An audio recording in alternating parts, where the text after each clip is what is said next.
कि अब जो विदेशी संस्थागत ब्रोकरेजेस है उनका रुझान जियो प्लेटफॉर्म की तरफ आगे क्या बढ़ता हुआ दिखाई देगा, क्योंकि देखिए अब समय शायद आ गया है कि बाजार इनके अलग अलग एंटिटीज को जो वैल्यू देता आया है, यहाँ पर जियो प्लेटफॉर्म की वैल्यूएशन लार्जली बढ़ती हुई भी दिखाई देगी। तो उस पर मैं आऊंगी, लेकिन सुदीप बंदोपाध्याय को भी जोड़ लेते हैं, संजीव भसीन साहब को भी जोड़ लेते हैं, और ये दोनों काफी क्लोजली इस स्टॉक को ट्रैक करते आए हैं कई अरसों से, और ऑफ कोर्स बाजार पर इनकी गहरी पकड़ भी है।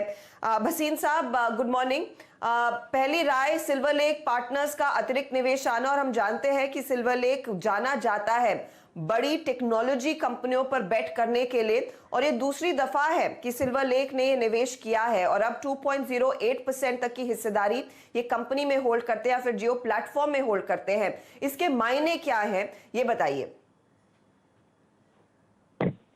मॉर्निंग हर्षिता, और फिर आपको कहता हूँ वापस बल्ले बल्ले। आपको ध्यान है जब से रिलायंस 1200 रुपए था तब से आपसे ट्रैक कर रहे थे और आपको कह रहे थे कि मनी नेवर स्लीप्स, और ये आपने देख लिया कि 6 हफ्ते में, जबकि सब अभी world over there is uncertainty, Reliance has quietly raised 1 lakh crore. अब 3 चीजें हर्षिता यहाँ मार्क कीजिए। 1, yesterday the Nasdaq hit a new fresh all time highs at a time जब globally COVID और uncertainty highest है, which tells me that technology data are going to be the place to be for the next many months and years। और data में अगर आप सोचते हैं तो रिलायंस जियो stand lens apart.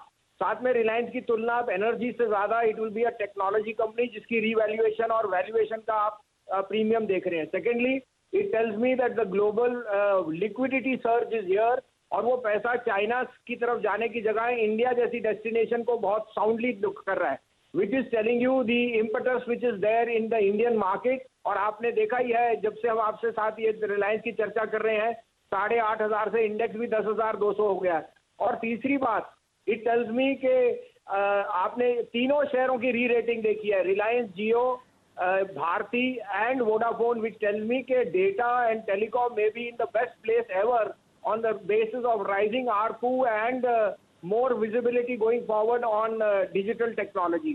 So 3 things are standing apart, and that tells me that there is more, there is going to be more venom in the rise in all these 3 investments.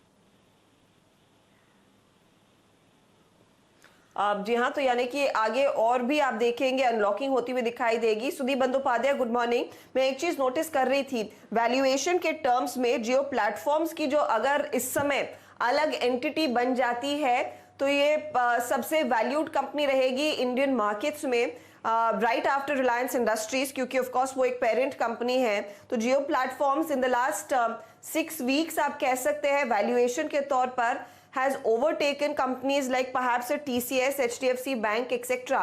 इसे आप कैसे देखेंगे, क्योंकि देखिए यहाँ पर तैयारी हो रही है उस बड़ी वैल्यू अनलॉकिंग की। अब निवेशकों को उस स्टोरी को शायद काफी अग्रेसिवली परसू करना होगा। जी